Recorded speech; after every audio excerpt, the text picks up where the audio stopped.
part of my working days. But if I didn't have to do that, I would go to the. And you get just one good row and maybe do it together. Ladies and gentlemen, No, it's not. It's but Master candidate Jeff Kallio. Thank you, everyone. Very glad to be here. Peter, does it feel like we have everyone, or are we still missing a few? I don't care. Okay, it's fine. Unless you're terribly bothered by interruptions, No, because people I'm not. tend to sneak in and out of this room. I You want to teach waste fencing 5? in a fencing gym with dodgeballs and kids and drinks of wine and phones ringing, like distractions are allowed. If you guys see someone, like especially over here, if you see them at the door, like, is Jeff going to eat me if I come in? Then yes. I'll Do this cue one. them to come. Yeah, you cue them in and then I can attack them. That's good. That's good. All right. So I'm going to just go ahead and get started and go through this stuff. Now, train lifetime fencer, practical strategies, and foundational motor learning for coaches. Going to lectures and learning stuff is fun. We do it. You guys have had a lot of information given to you over the last several days, as have I. It's been great. You're here as coaches to this because you want to improve on some skills, get new knowledge, and be able to do things back to when you get home. So it's not just filling up your brain tank with new info, but it's what things can you apply. So when I was putting together this project, and I knew that I was going to be able to present here, which was very exciting, also made me super nervous, was instead of just being up here talking about myself for an hour and a half or 2 hours, my students, accomplishments, and stuff like that, how about we go through the areas of knowledge that is lacking for some of us, that was certainly lacking for me, which is what brought me to this project. So this presentation is also going to be a conversation at times, but there's a lot to cover.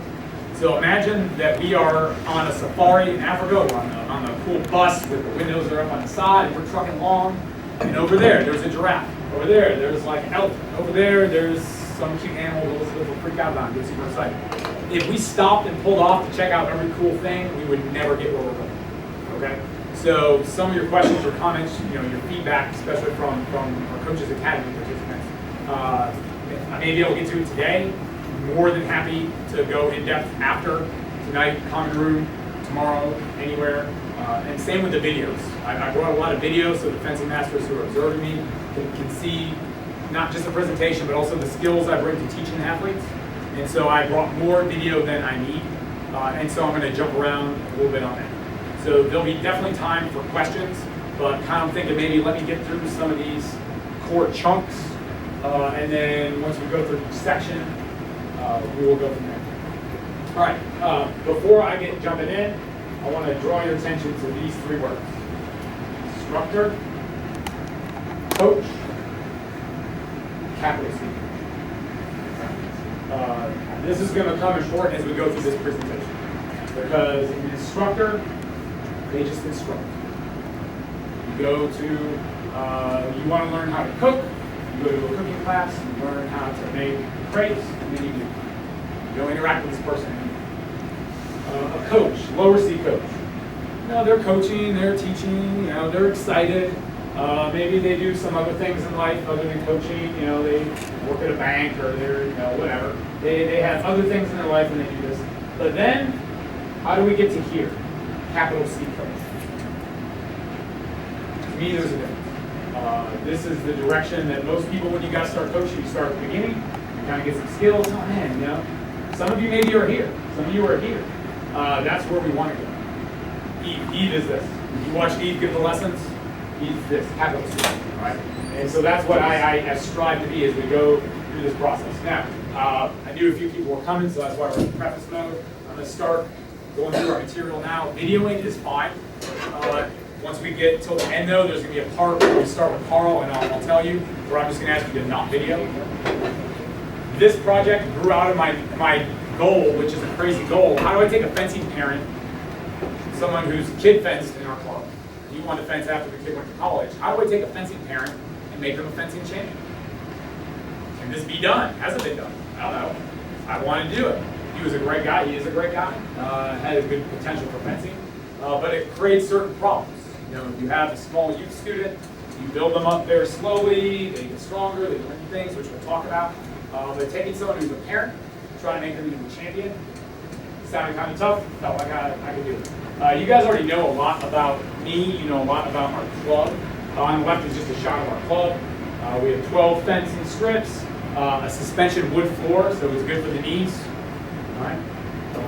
With a big, bright, open space. And in that space is lots of fencers, like most clubs. Okay?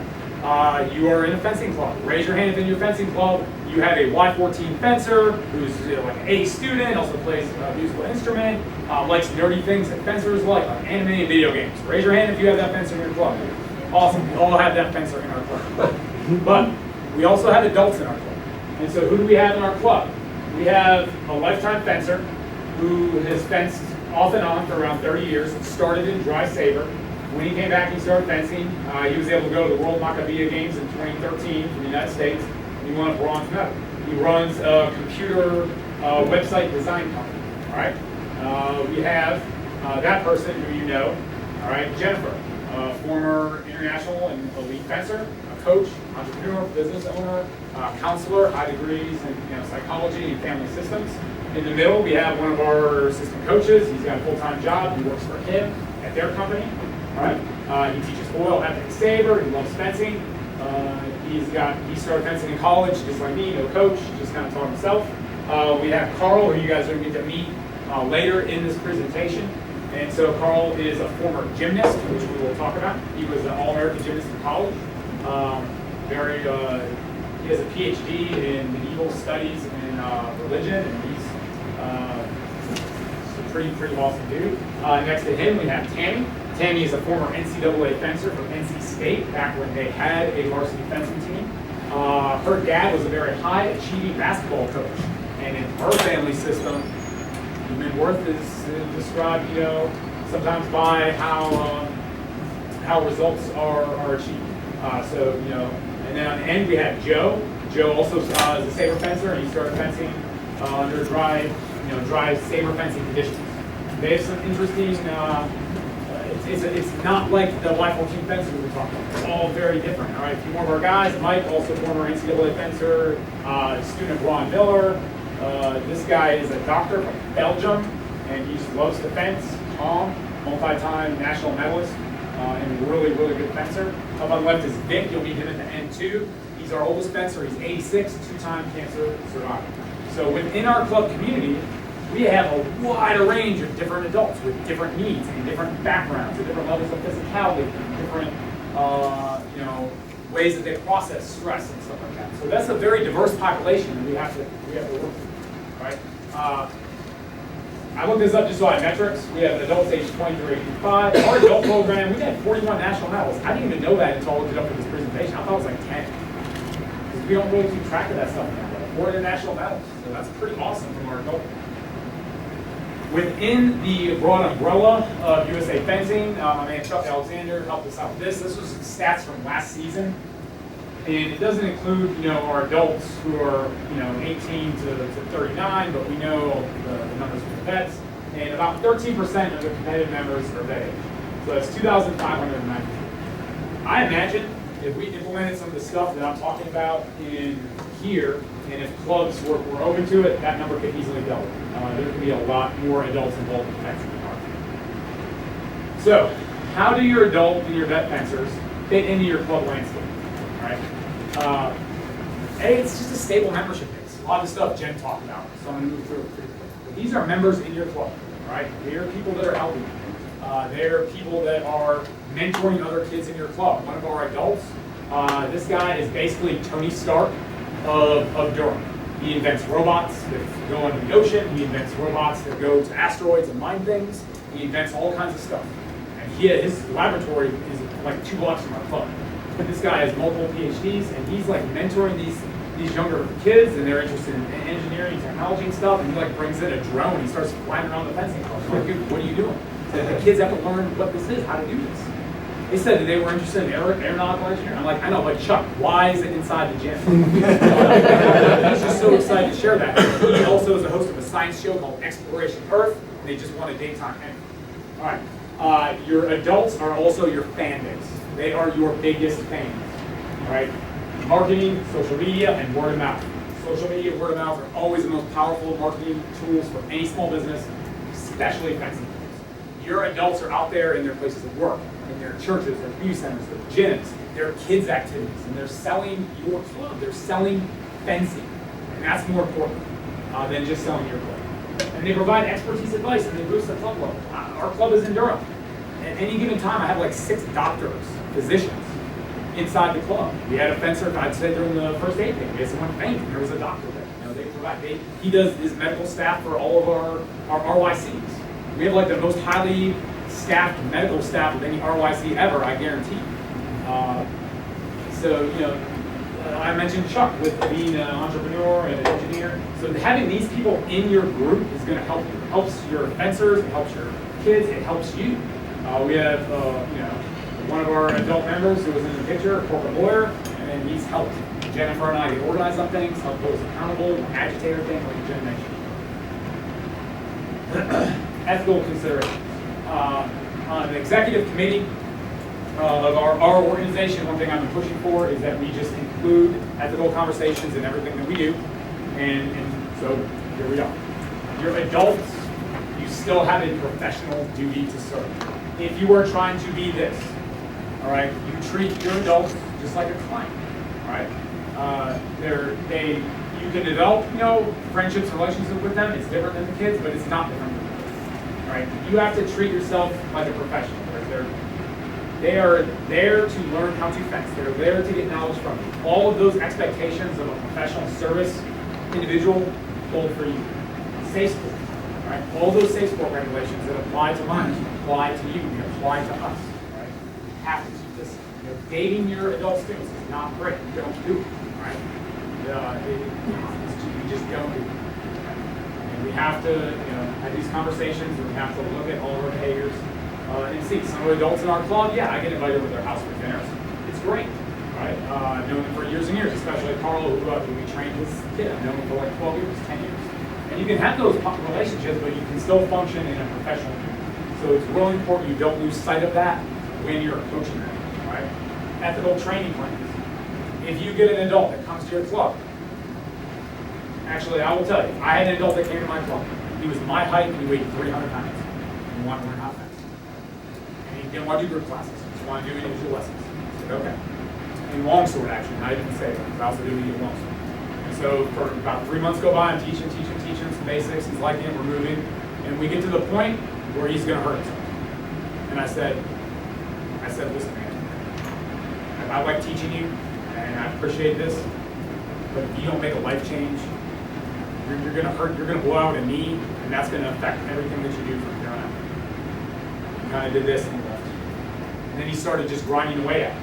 He got a diet, so his position, started eating better, gave up beer. And he has lost, in the past year, 80 pounds. He came in one day and I'm like, man, Aaron, you're great. And he's like, thanks, you changed my life. I said, what? You totally changed my life. Like that thing you said to me, I took it to heart and I did it. That's the impact that we have if we're striving to be here. If he comes in and I just give him the lessons, he blows out his knee and then he quits fencing. And then I just go get a new student. Is that being ethical then? Maybe you have someone who's just wanting to overtrain and they're just like, oh, maybe they're in shape, but they want to do 5 lessons a week. Oh, man, you're 50 years old, you're not trying to go to do, you're a beginner. No, you don't need 5 a week. Why don't you go work out some, come, we'll do 1 or 2 lessons a week till you're fine. Ethical billing practices, this is another one, right? That connects to ethical training plans for the vets. Some club owners, when they see middle-aged retired gentlemen drive up to the club in the BMW or the Mercedes and get out, they're just like, they sell them the highest membership package, they sell them as many lessons, they sell them only like the highest end equipment, they're cutting the tags off Leon Paul gear and jacking up the price even more. This happens. This is happening. Is this happening? Treat them like you would your fence. You have, just like Jen mentioned in her presentation, you have your boundaries of how you're going to provide services and everything change. You stick to it. You don't need to, they're not there to like put braces on your kid or send you to Hawaii. They're not. It's not what they do. As a coach, when you are training adults, you you have to take a consultant role. You have to help them figure out what they need to do. You should do this also with your younger athletes, but with the adults, they're used to having this conversation in a different way. Right? With the youth athletes, you consult the parents, you talk to the athlete. The older they get, you offload more of those conversations to them. But with adults, you have to act as a consultant with them and help them figure out what's best for them. All right, some coaches I have discovered do not like working with adults. And here are the reasons I think that is. Difference in age relationship. When we work with youth, right, I am older, that person is younger, therefore I automatically know more, right? That's how it works. And so we have that age difference in learning, right? And so because of that age difference and how our society views that, that makes me feel comfortable in my role. But when all of a sudden I had to start giving lessons to a 59-year-old corporate attorney, super smart, been fencing for 20, 30 years, knows a lot, oh man, it felt weird. I had a hard time with it. I had to learn how to do this. I was not good at this at the start when I first started having students who were adults. I tried to apply the same methods I did with kids, and like Cody's story from earlier in the week, it blew up in my face. I failed at it, so I had to go back and start analyzing these things. Difference in the power dynamics. This connects to the ego, okay? When I coach youth, the kids come in, Coach Jeff, blah, and I'm just like, this superhuman thing, to the kid. Now, that's just the nature of the thing. I'm this, their imaginations are captivated with sword fighting, and lightsabers, and I have this authority, and I run the fencing club with Jennifer, and so that power dynamic is big. But when you're with an adult, like I said, this guy, in his 50s, corporate lawyer, he's been all in the world, done all the things. Like, I'm Jeff. I just know something that he can learn from, and he likes me, but he does not view me in that same way that you would. All right. Differences in learning process. Big difference in learning process. How adults are motivated, which we're going to talk about as we go through. What interests them. Cody gave great examples of those during some of our talks. Kids like the games. They like these creative things, try trumpet arms and stuff like that. But if you, that was a game that Cody invented to help motivate Spencer. Some of you guys will know that talk. The adults get bored. They don't want it. Some coaches don't like working with athletes with bad habits and prior motor programs. They only want to work with like the blank sheet of paper fencer, the kid that walks in that has never done fencing before. Habits are hard to change. My guys who fenced dry saber back in 1960 and 70, they like to do some saber cuts. They are not the best. It's hard to fix them. It takes a lot of effort on the coach's part. Lack of value on vet results. That definitely is out there. Vets aren't seen as important as other categories in fencing. A lot of the vets feel that. And then I mentioned that briefly before, but differences between adult and youth motivation. How what interests them and what motivates them to achieve or not achieve work or not. All right. So that's like the ecosystem of the adult fencers that are in your club and they're around, right? And so we want to train them. So how are we going to train them? We have to understand what coaching fencing is at its core. Right? In 2013, I had a chance to go to World Championships as a coach because I had a Paralympic athlete make it, first fencer ever make it to World Championships. And I got to work with the head coach of the Paralympic program, Les Stawicki. And if you know him, he is a phenomenally very experienced coach. He knows he's the leader. He knows all the things. And he was giving me a hard time about something. And I said, well, Les, I just don't know. What do you mean you don't know? Well, who are you? Jeff. He's like, no, who are you? Coach. It's your job. It's your job to see. It's your job to hear. It's your job to know. So I'm like, on the plane back. And things went pretty well, but I got pretty frustrated, just like some of you guys are. Because I messed up a couple times when I shouldn't. I'd never been to the world scene. Little North Carolina dropped in the middle of Budapest, Hungary for World Championships. Like, that is a big jump for me. And it wasn't perfect. What I did wasn't perfect, but it got me thinking. What is fencing? What are we actually doing when we're coaching fencing? Like, I was obsessed with it. So on the airline, I forgot my headphones. What am I going to do? And so I started just thinking, okay, As I tell my focus group, when you get stuck, what do? You go back to the beginning. Get stuck, you go back to the beginning. So again, what is fencing? And it's when it dawned on me that what we are doing is we are fundamentally changing human beings. We are experts on a very high level in altering how human beings physiologically work, how they psychologically work, how they process stress, and how they act. So we change human beings on the body and the mind level, and it impacts their outcomes, it impacts their behavior. And I'm just like sitting on an airplane, like freaking out. So I'm like, wow, this is intense. So when you have a young student and a youth in this example that comes to you, their work in your club and with you is going to follow them their whole life. How you train them, how you talk to them, how you interact with them, how you teach them to deal with adversity. That's going to impact how they deal with their friends, how they do in school, what they do in their youth groups and their other sports and other activities. When they grow up and they get married, it's going to impact how they interact with their spouses. It's going to impact how they interact with their kids. That's like a still pond, and then you drop a rock into those ripples. Go, go, go, go, go, go, go. And guess what? I had another freak out moment about this working with my focus group, because I realized if teaching fencing is the still pond and you drop it into the ripples of what you do with that person continues, now I'm helping train coaches. Holy crap, I just dumped a boulder in. Because now those ripples are coming from all of you out there. So how we do this is very important, right? And so we have to get down to the beginning of how we're going to learn stuff. So now the fun stuff, right? How I got to this presentation and learn what motor learning theory.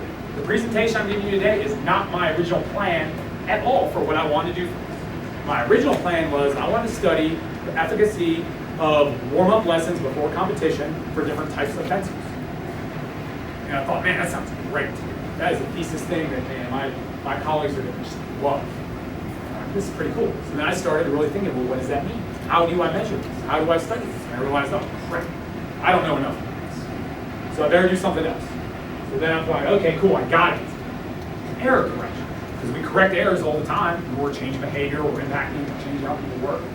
But then, all right, so I started researching error correction, like how it works on a scientific sports science level. And then I realized, oh, crap, I don't know anything about motor learning that's functional enough to have an educated conversation with my peers or with you about that. So that's how I got to here. So when we get stuck, where do we go? We got to go to the beginning. That's it. It's just like in the lesson. In the lesson, you get stuck, you mess up, or the kid messes up, or the adult messes up, you just go back to the beginning. So that's how we got here. And now we can start talking about this stuff.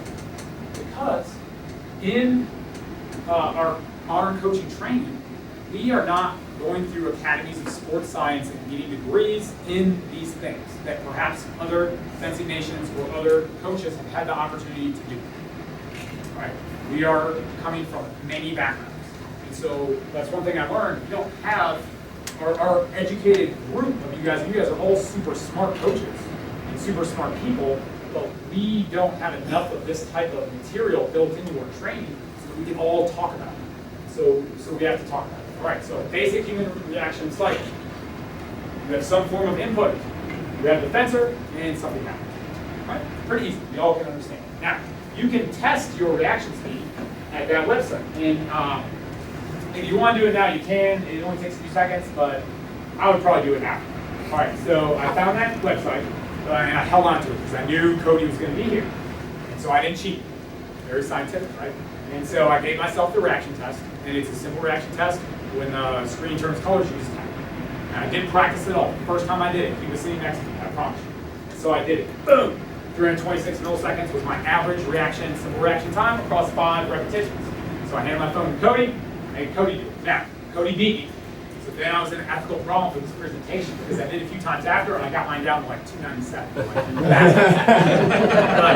So then I'm like, well, wait a minute, I just proved my own thesis. If you like to practice things, you get better at it, so then we're good. There's some honesty. And also, Cody is the one person I don't know that I want to get into a reaction game contest with. So he wins. And we're video. So basically, stuff happens, we have a fencer, stuff comes out. Now, if we also think of this on the psychological level, if we have a youth fencer, say like a Y10, and you're like, oh, all right, Mr. Y10 fencer, I am going to say an object, and I want you to say, actually you're going to do lots of things. All right, so I'm going to say an object, and then you're going to say an animal that it reminds you of. Banana. Otter. Okay, great. All right. Fantastic. All right. I should have made you our vet pencil. As a kid, you say input, and she's been on otters for like 3 days, so I should not have done that, but it's okay. You say banana, the kid might say monkey. Like that makes sense. You see, like you can see how they got it. But with an adult fencer, you put in a banana into the machine, and what spits out an otter. Well, how did you get an otter? All right. Because this adult fencer has a lot of other experiences, other things connecting with them. And so just how they're processing information is different from ours. All right, so I'm fencing Cody. Cody and I are fencing, all right? And we have input, stuff's happening, all right? Stuff's happening, we're fencing. All right. Now, Cody starts to attack me, and he's just making a direct attack, all right? I have to realize what's happening. Cody is attacking. And so in my brain, I have to select a response, right?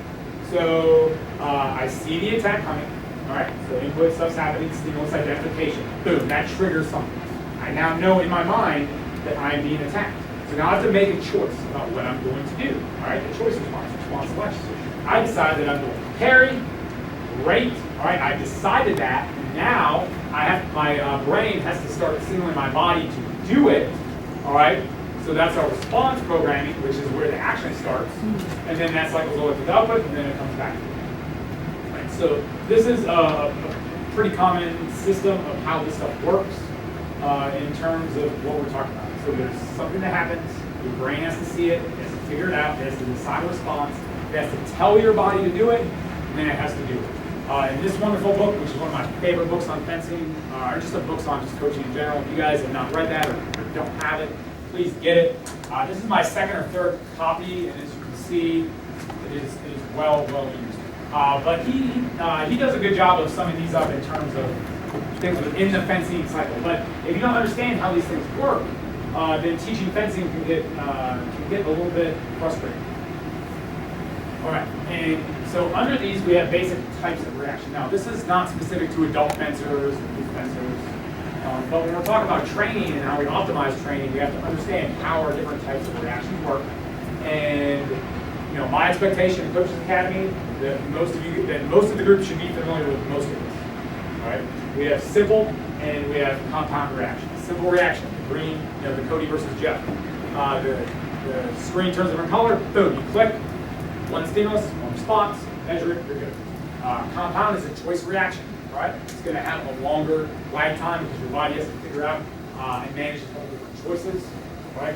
Reaction to moving objects, very common in fencing, obviously, lots of moving objects. Differential reaction. Does anyone know what that means? That's really important. So Tchaikovsky says a differential reaction is basically being able to tell the difference between two different stimuli that look similar. A feint versus a real attack. Being able to have some reaction to those things. Switching reaction is also super important in fencing, and that's the ability to change from one reaction to the other. And then, so those are the 5 basic ones, and then he brings up 2 other ones, which I've only seen in his stuff, which is intuitive reaction and reaction to a pre-signal. And actually, that's not exactly correct. Within this book here, which is another source, remember I said I had to teach myself motor learning theory. Well, I don't have time to go back to college, so I put myself through this course. I'll share this with you guys later. Phenomenal resource. These things that Tchaikovsky was onto back when he wrote these articles in that book years ago are being described scientifically here. But those are important, especially once you start reaching the ability of fencing to be on an intuitive level. We're moving, and again, I'm fencing Cody, and I just kind of have a feeling he's coming, so boom, I maybe start to initiate.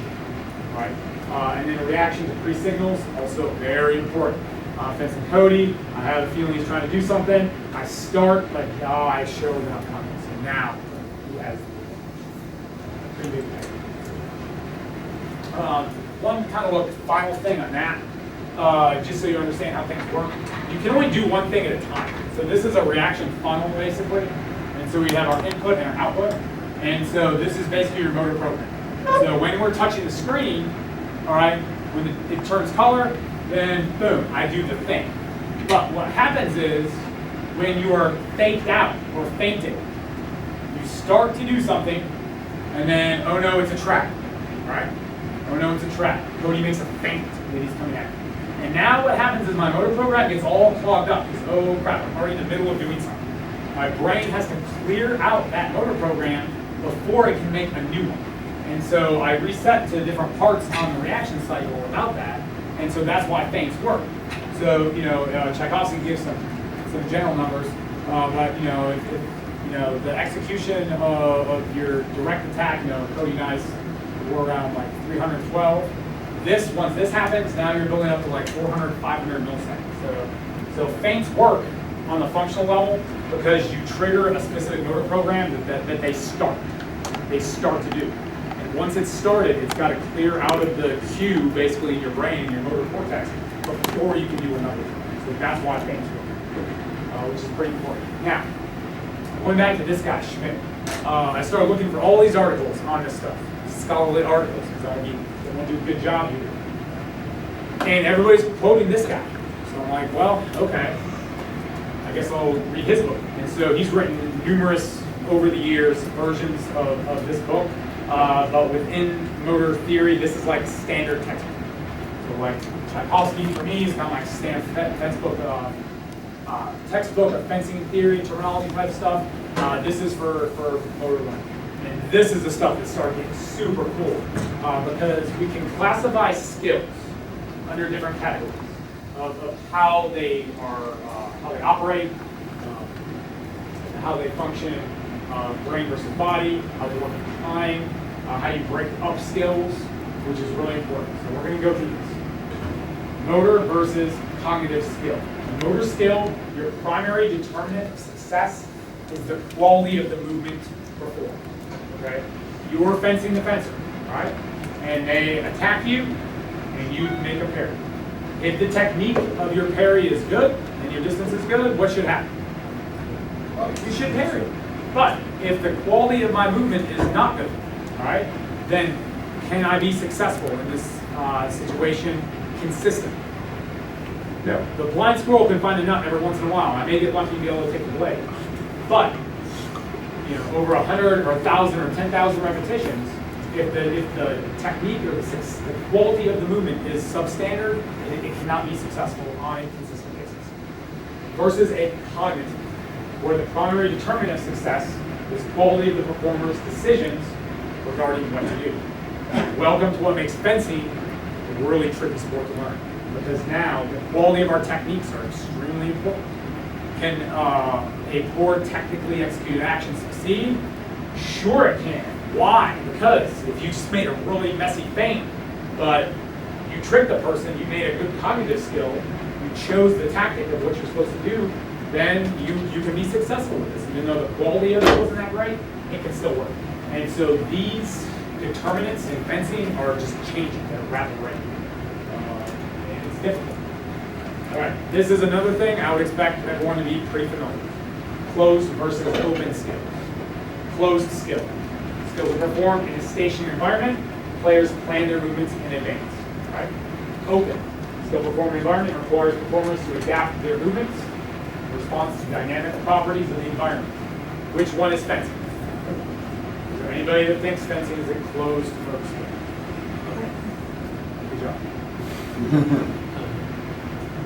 I would have cried. Okay. Now, we know that fencing is an open skill.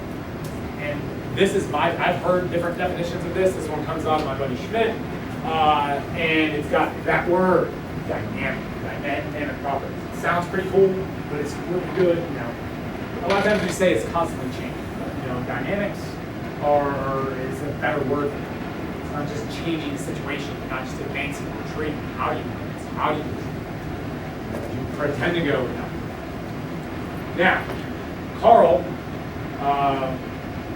my guy who won bronze at Worlds, he was an all-American gymnast. He did the vault. So he would run really fast, and then jump on a springboard, and then he would put his hands on something like this. He would fly through the air, and then what was his job after he did all this? To land and not die. It sounds terrifying. Terrifying, right? The runway was always the same. The vault did not change. Height. So the conditions of the environment were stationary. Right? To perform at a high level, he was a high level gymnast when he was in college. It involved a mental process, just clear your mind, and then you just do the thing that you practice over and over and over. Because the environment doesn't change, you're good. But you get distracted. All right, you start thinking about otters, bananas, all right, or other stuff. Then your chance of landing and not dying goes down, all right? So Carl, as an athlete and as an adult athlete, already has this mental way of going. And trying to take an athlete who is a high-level athlete in a closed skill and move them to an open skill, man, I could have done a whole presentation on that. It's been pretty crazy. I had to teach him how to change, adapt, how to slow down, how to look. And then every time when he's fencing, sometimes I see him do the vault thing where he's just like, I'm like, no, Carl, no. And he just goes.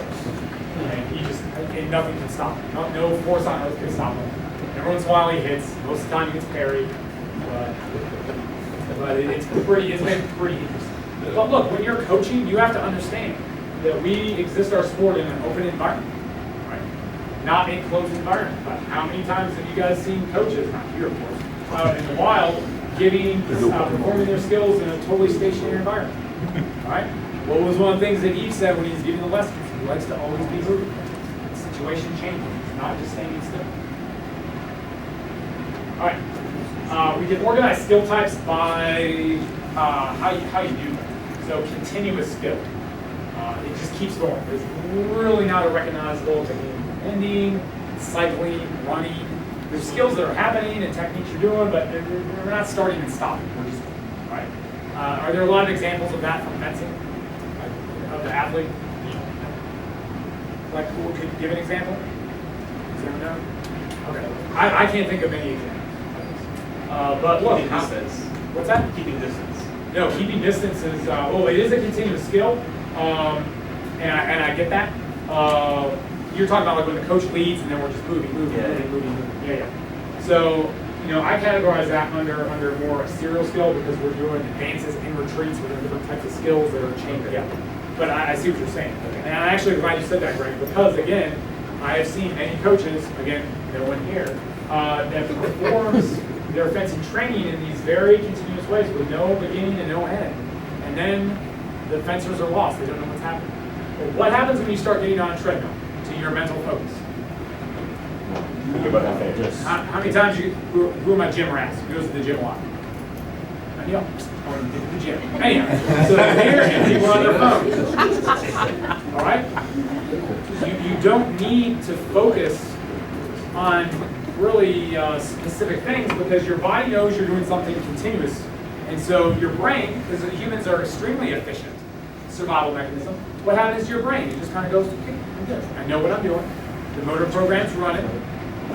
Don't stop. And if it stops, then you get close. But many coaches will do this. I've seen it. It's like no one knows what's happening. Why are we doing this? All right, discrete and serial. I really like these words. These have totally helped my coaching in the last 6 months because it just gives me some more language to use with my athletes. Discrete, skill or task, well-defined at the beginning and an end. All right, I'm still fencing Cody. Cody attacks, and then I pair. Very specific. Here, find the blade, beginning and an end. Clear. And with an advance, I step forward, it has a beginning and an end. You can connect actions, which happens here, serial. Any type of skill that is several discrete actions that are connected in a sequence. And here's the final part, it's really important. The order that you do them is crucial to the performance. If, again, Cody is attacking and my objective is to make a parry post, if I hit him first and then go for the parry, that's a totally different action. Right. Or if I don't do something at the correct time, like if I'm making a parry post with the retreat, now I have to coordinate this correctly. Right? And if I start the parry before I step too soon or out of order, then action is not successful. So clearly you guys can see that fencing is comprised of a lot of discrete tasks, all right, that we connect together in specific ways. But things don't happen in a vacuum. Skills are not performed in just space. Things impact it. Just raise your hand if you are familiar with inverted U hypothesis, as all of you should be. Okay, very good. All right, so again, I'll reference back to Master Tchaikovsky. Very good chapter on this. Please read it. We're going to go through it quickly. What the inverted U hypothesis talks about is the relationship between performance and arousal. And so basically, what we're talking about is the theory of motivation and arousal and how they're impacting the defense. And you can see there's a low, a high side, and obviously there's a U. This is the model. There's a couple of different models that are part of this law. All right? But basically what this talks about is how do we achieve optimum performance, all right? And what happens to our performance when we're not at the optimal arousal state. All right, now, motivation, just so we're clear on terms, your motivations are all your psychological drives that drive you towards success or sometimes towards failure, unfortunately. They're your psychological reasons for doing things or not doing certain things, hopes, fears, and dreams. I also lump under that things that can occur also in your subconscious also that just come up. And to be a top performer, you have to get yourself to the peak. And you have to get your fencers to that peak. You have to know it exists. Now, arousal is not like la la, but it's your physiological state of what your body is doing. Right? And we have different aspects of our nervous system, sympathetic and parasympathetic, and how they interact. That's another fascinating topic for master's thesis. If anybody's interested in this stuff, looking into how your sympathetic and parasympathetic nervous system supports you in defensive training would be super cool. All right. So basically, the first law says that as your increase in motivation and arousal increases, so does your performance to a point. And so it's like the roller coaster analogy. You're going up, up, up, up, up, up, up, up, up. And oh, you're at the top. Oh man, that's pretty cool up there. You can see everybody in the theme parks, and your house down there, see your friends down there. Everything is great. But if you are over aroused or over motivated, all right, or well, basically you're over aroused, then your performance is going to decrease. So everyone's pretty familiar with that. That was the prior slide that I showed you guys. But look, right here, that is actually the part that's more interesting to me, is that your ideal level of motivation and arousal, optimum performance, is totally different between skilled and unskilled sport, right? So, if you get mad, all right, and you have to like lift some heavy object, all right, you can use it, all right? Fired up, it's just beast, all right? And you can do this. Your performance, which is lifting this heavy object, because you got yourself motivated and aroused physiologically, all right, a little bit of adrenaline, blood flowing, your motivation is this is being moved, so your psychology and your physiology are in line to do the task, you can do this. But has any of us ever gotten mad or frustrated while we're fencing?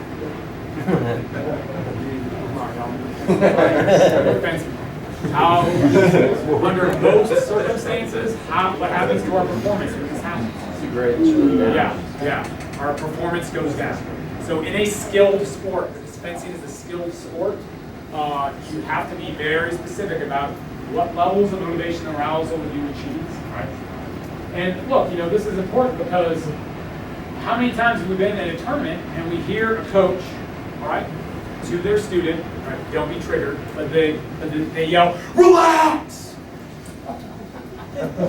I've heard it a lot. And in my mind, I'm like, man, this poor kid is out here, this kid's out here, they're doing their work, they're fencing, they're sweating, they're making some mistakes, but it's cadet, and they're learning, and, I mean, we like cadets to drive cars, but they can't really drive their bodies at that age, but it's fine.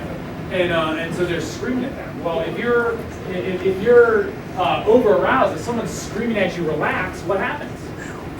Yeah, you go off the deep end.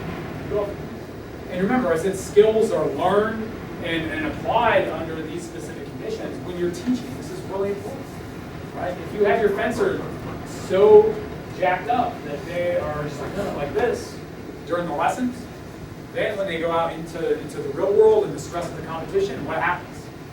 They go off the deep end. And it's also with the coaches.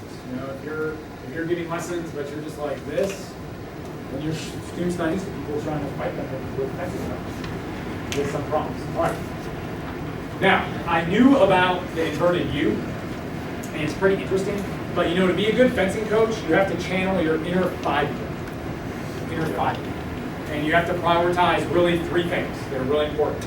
Nap time, snack time, and asking why. And listen. One more time, inner 5-year-old, nap time, snack time, ask why. Why? Okay. I know the inverted U exists. I know it's important on training my fencers. Right? Well, why? All right. And what happens to the fencer when in their ability? Why does the performance happen? All right. So the answer to that why is called the cue utilization hypothesis. And so what this means is when you are just relaxed and you're not over aroused, you're taking in a ton of info. It's just coming. And this info is important, and some of this info is unimportant, relevant and irrelevant cues. Cues are information that we get to make decisions about what we want to do. Just like in fencing, we have cues. Well, cues are happening in our environment all the time. The problem is when you're in the low arousal state, is that you're missing things that are important. You're not focused on it. And so your performance is suboptimal because you're over-focusing on the relevant cues. Learning this has helped me with a fencer in my club. This fencer in my club came from gymnastics. And she could do like this amazing like boom, boom, boom, flip thing. Like I would die if I even tried the somersault part, let alone like the flip in there. Round off, it's called, or something like that. But when she's fencing, she's just very lethargic. Like, what is happening? This is someone who has athletic ability. She came from the gymnastics. She can jump like 12 feet in the air and flip and do everything like fast twitch muscle fiber out the get-go for speed, power, and force and control. Like, what fencing coach would not just dream to have somebody that already has that athletic potential? But this fencer operates under low arousal a lot of times. And so they're not able to figure out what they're supposed to do. They can't decide. Right? As arousal increases, now your range of focus narrows. Right? This happened to me today. So I was a little nervous about this presentation. So I wanted to give myself a peak motivation and arousal. I did that early last night. I had a good dinner last night. Good breakfast this morning. Took time for myself. Peter gave me some good advice.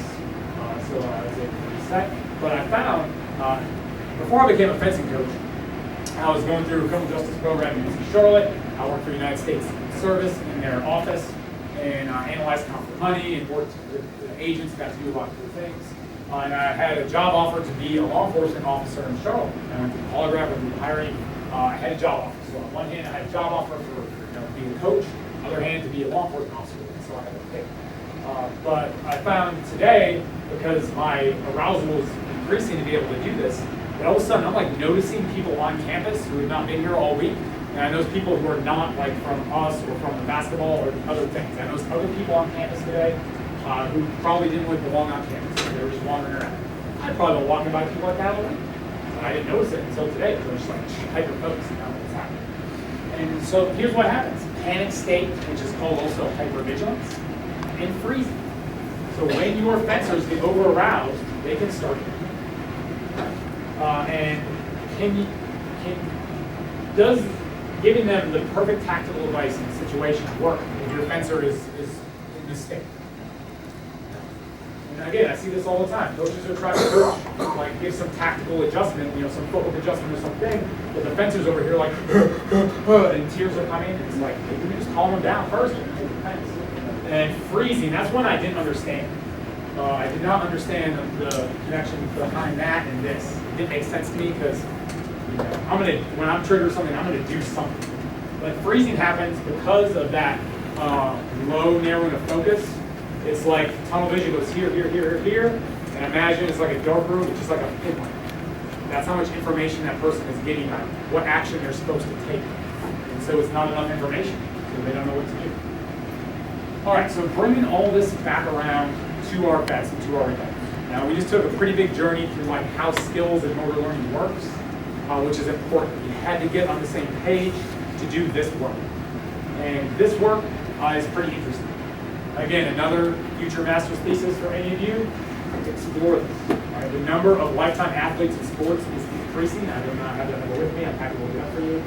It's still being studied. You know, there's tons of studies on youth sports. There's just starting interest in adults and athletes. But your body changes as you get older. Now, I just turned 39. I just became a vet, I guess, like around the Nationals. So that's kind of weird because I've been training vets for a long time. Welcome. But here's what happens.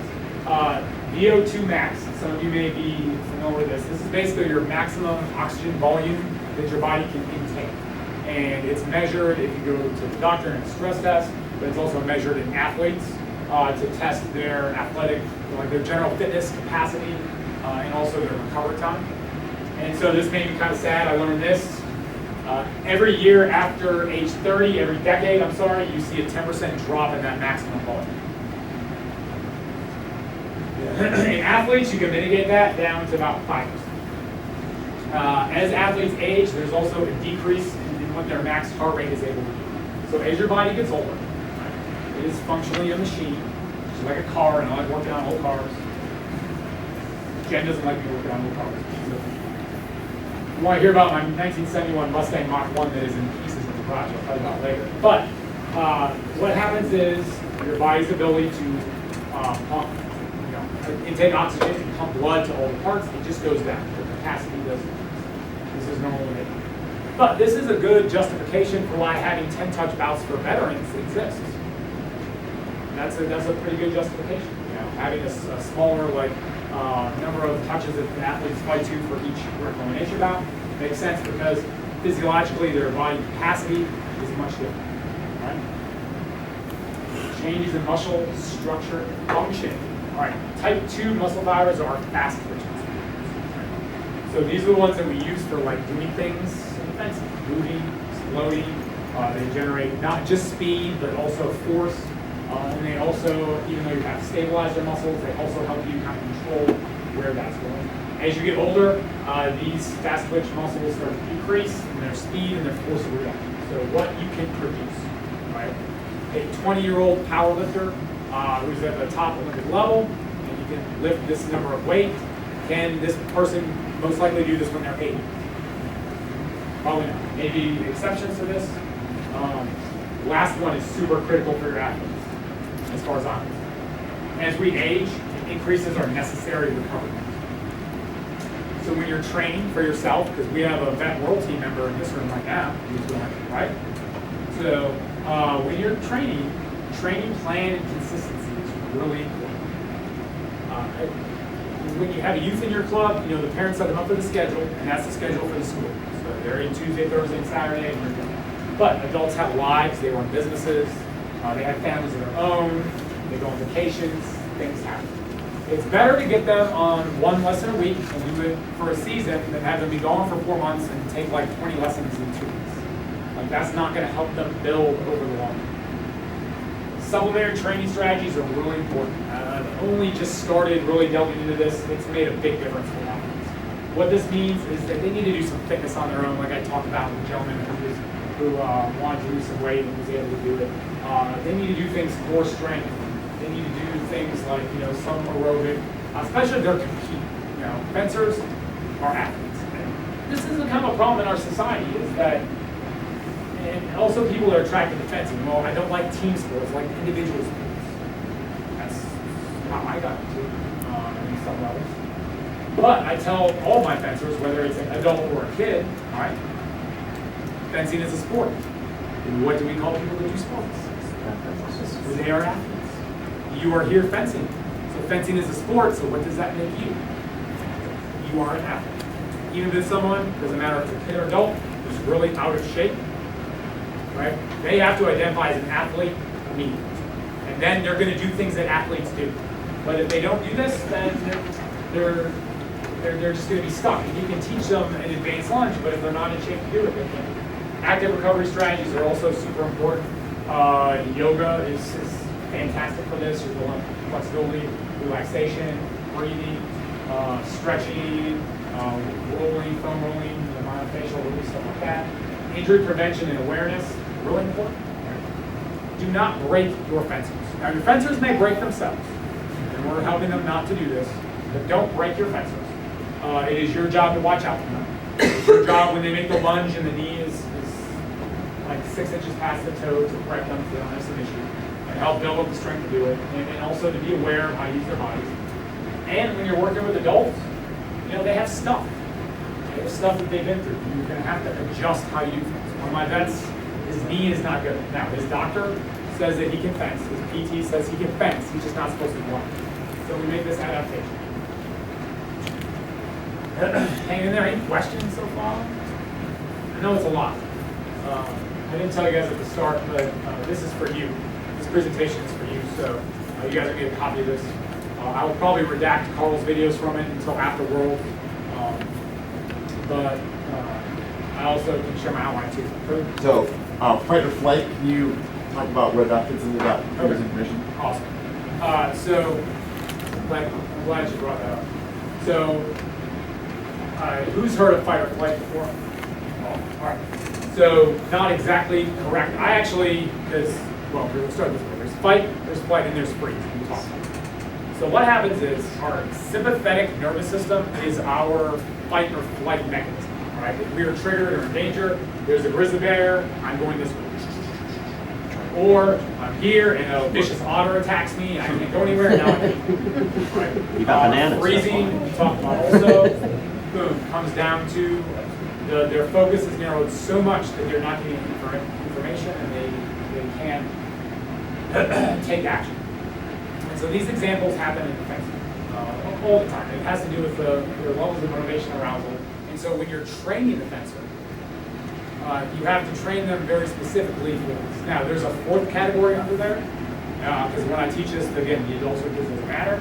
All right, fencing is the best sport in the history of human endeavor, I believe.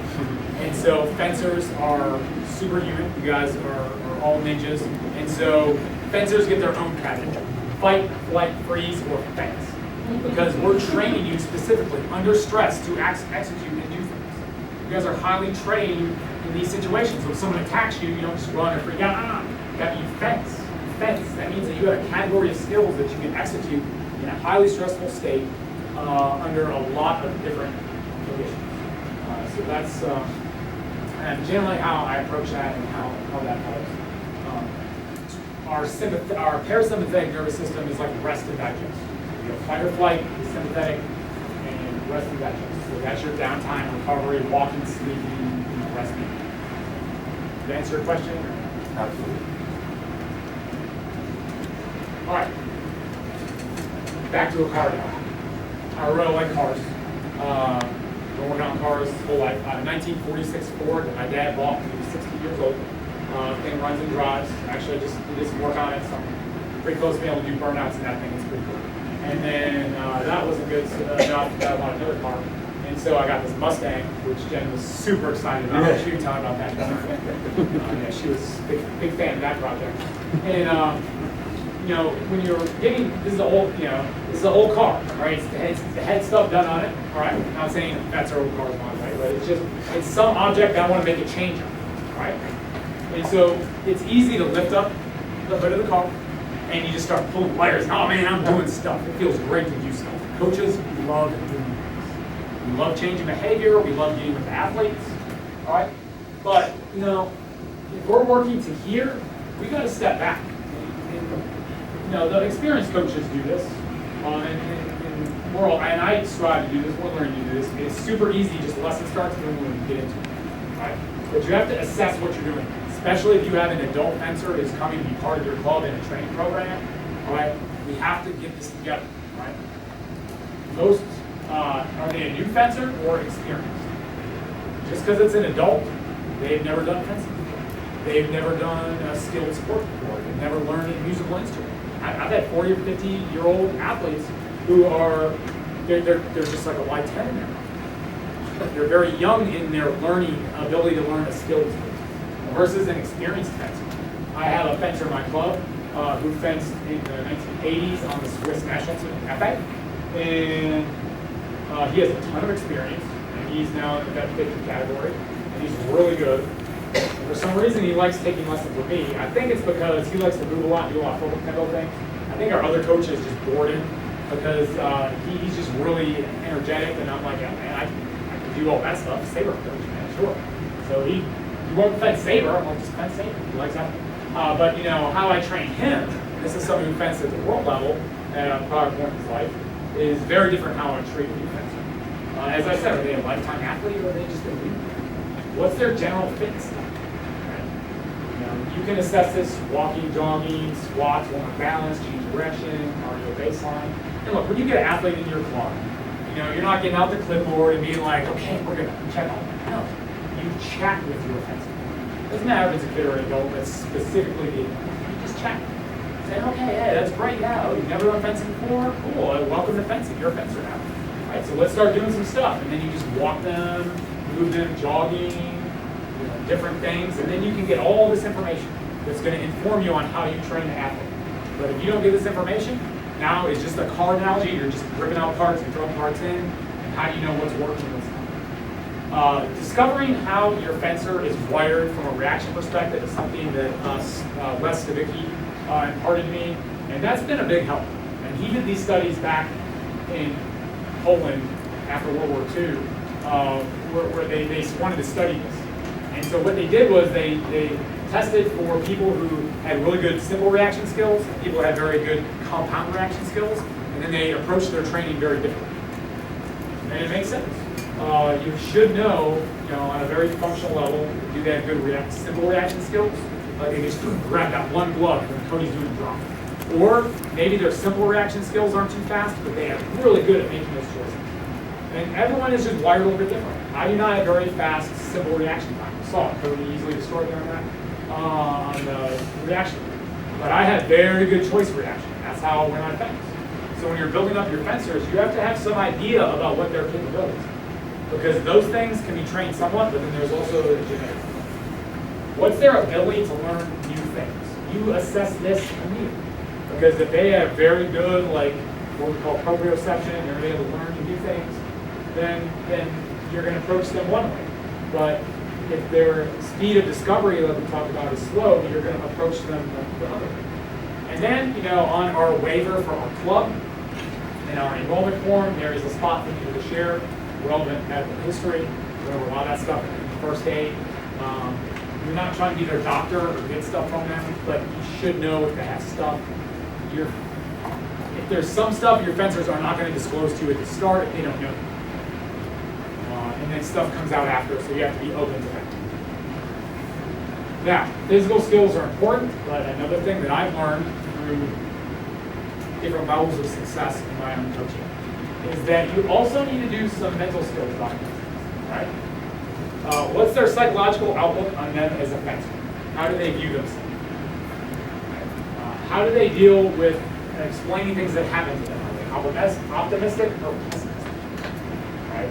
Now, raise your hand, be honest, if you love coaching pessimistic fencers. You want all of your fencers. Raise your hand if you enjoy coaching optimistic fencers. It just makes the process have a little more joy and fun for everyone. All right? Nobody likes Johnny Raincloud. Okay? But Johnny Raincloud, sometimes, as Jennifer would say, the ones that are hardest to love need the most sometimes. And there's a reason this person is this way. So before you just kick them out on comments and say, no, man, Randy, you're too negative, get out of here. You have to approach them. How you coach them is really important. Right? What are their motivations for training? Why does this adult fencer want to be in your fencing gym taking lessons from you? All right?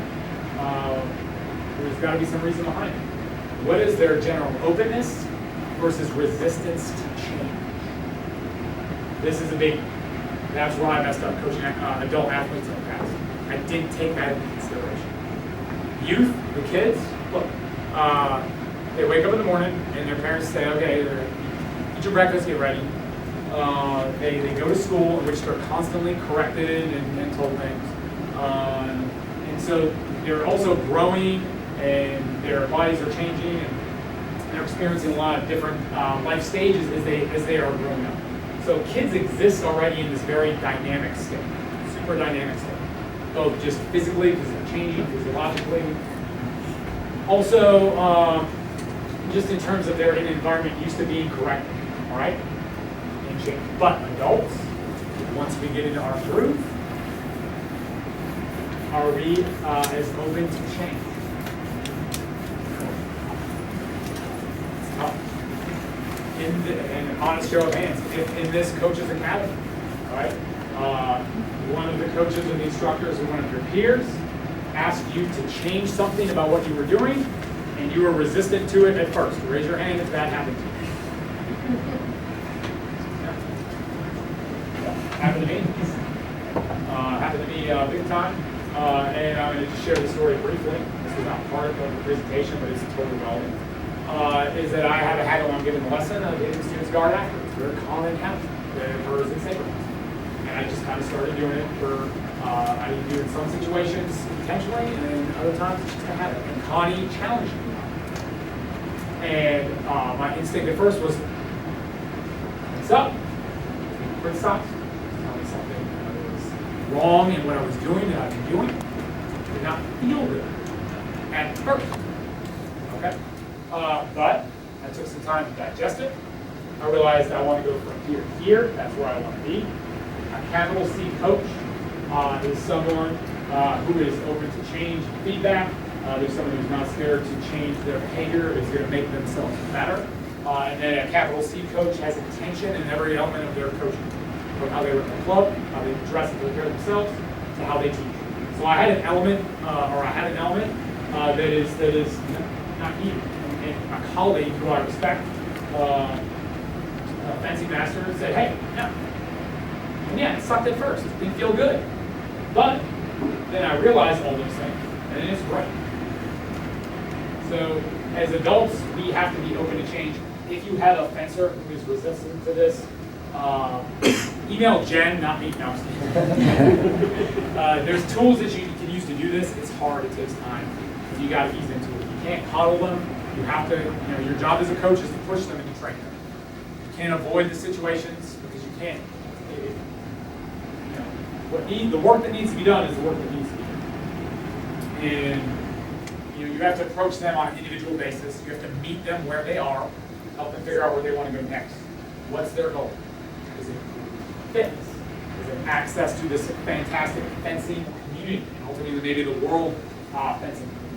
Are they just excited for doing a fighting sport, for doing fencing? Always seen it, this lifelong fascination.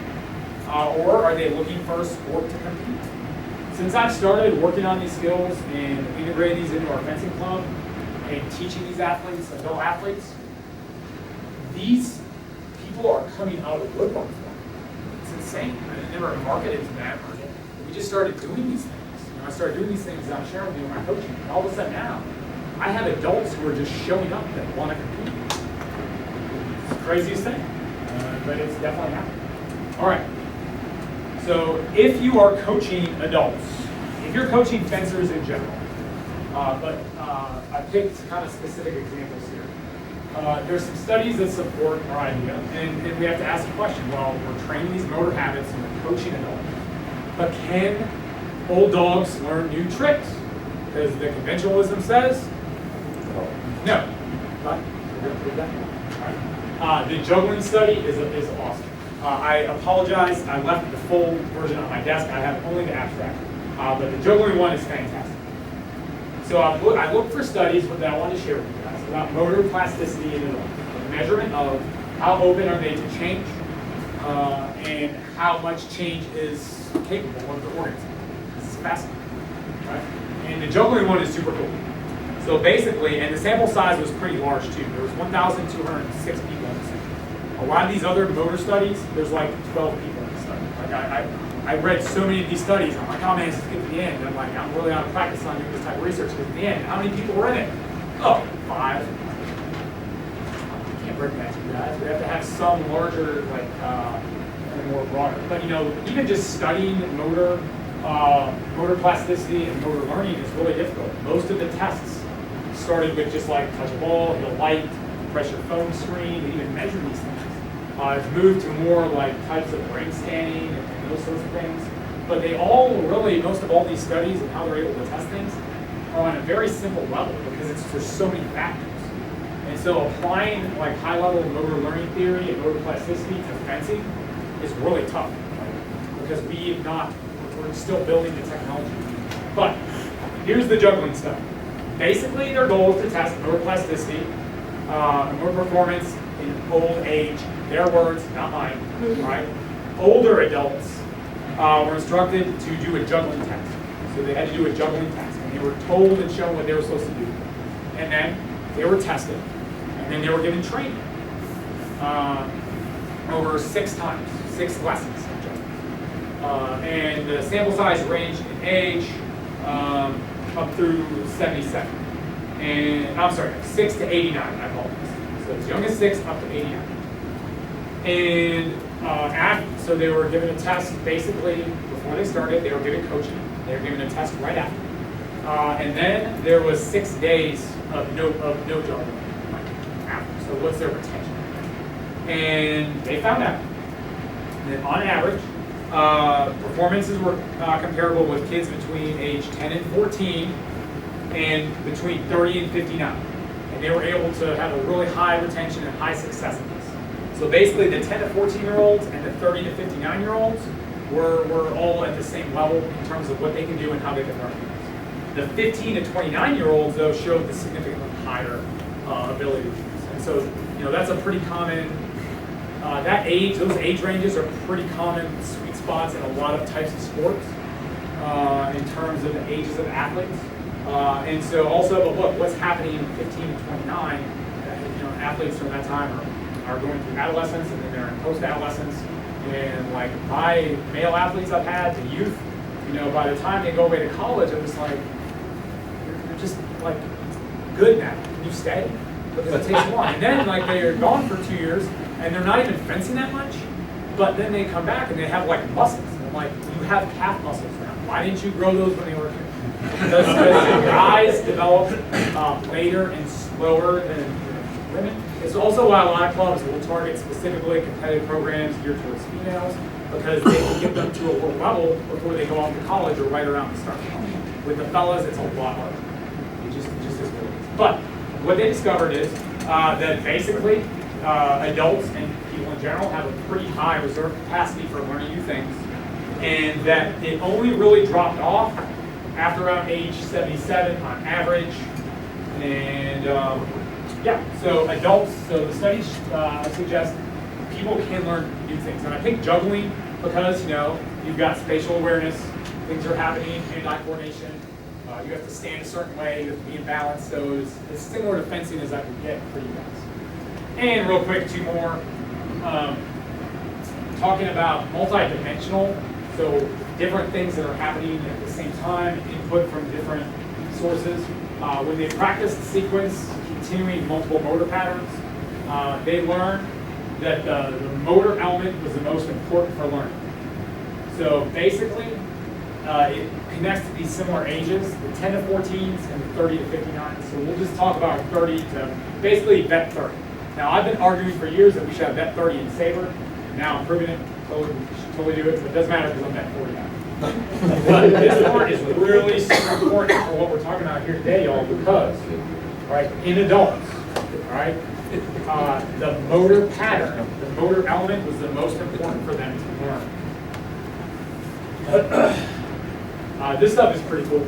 There's a whole series of studies on the difference between what exercise does to your brain and how it changes it. And so it proves that the part that I said earlier about having that eureka moment, like, holy crap, we're changing people's brains. So they did a study between different types of exercise, skill training, strength, and endurance. And the result was that skill training physically changes a reorganization of neural circuitry and motor cortex. And so it goes back to what I said, like skill-based training changes how our mind works and how we process it. It's pretty awesome. If this stuff interests you, there is an enormous amount of these types of studies on like genetic diseases and really difficult stuff. I'm going to pick one, but there's a lot of it. This is a whole field of study. It's Parkinson's disease. Because we're trying to develop solutions of how to care for these sorts of patients. And it's known that fitness has a positive impact. And so they want to compare if we're having them walk on a treadmill or teaching them some skill-based thing is going to help with their treatment and mitigate the degeneration of the disease. And basically they didn't show, but It suggests that skill and neuroplasticity-based inducers, so things that are skill-based, have the greatest promise of helping these sorts. And this type of stuff is interesting because we're not teaching new motor patterns here most of the time, and care of folks that are struggling with these sorts of things. As you're relearning motor patterns, you already know how to do. Same if you have like a traumatic brain injury or some other type of disease, or a stroke, to give you an example. You already knew how to walk, you knew how to talk, you knew how to eat, but you have to relearn that. And so the brain has to do some complicated things that I am not smart enough to interpret for y'all about that. But it just illustrates how adaptable our brains are on the motor and the functional level. And last one, I just threw that in there, just kind of banging on the runners in the group a little bit.